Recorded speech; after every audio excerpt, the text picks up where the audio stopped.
بسم الله الرحمن الرحيم. اللهم صل على سيدنا ومولانا محمد صاحب التاج والمراج والبراق والعلم، دافع البلاء والوباء والقحط والمرض والألم، اسمه مكتوب مرفوع مشفوع منقوش في اللوح والقلم، سيد العرب والعجم، جسمه مقدس معطر مطهر منور في البيت والحرم، شمس الضحى بدر الدجى صدر الأولى نور الهدى كافي الورى مصباح الظلم،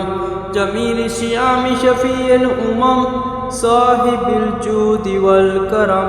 والله واسم وجبريل خادم والبراق مركبه والمراج سفره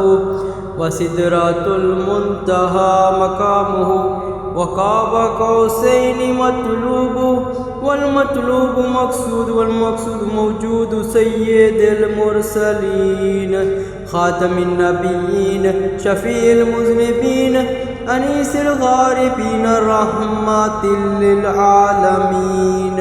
راحة العاشقين مراد المشتكين، شمس العارفين سراج السالكين مصباح المقربين، محب الفقراء والغرباء والمساكين، سيد الثقلين نبي الحرمين إمام القبلتين وسيلاتنا في الدارين، صاحب قاب قوسين محبوب رب المشرقين ورب المغربين، جد الحسن والحسين مولانا ومولى الثقلين، أبي القاسم محمد بن عبد الله نور من نور الله، يا أيها المشتقون بنور جماله صلوا عليه وآله وأصحابه وسلموا تسليما.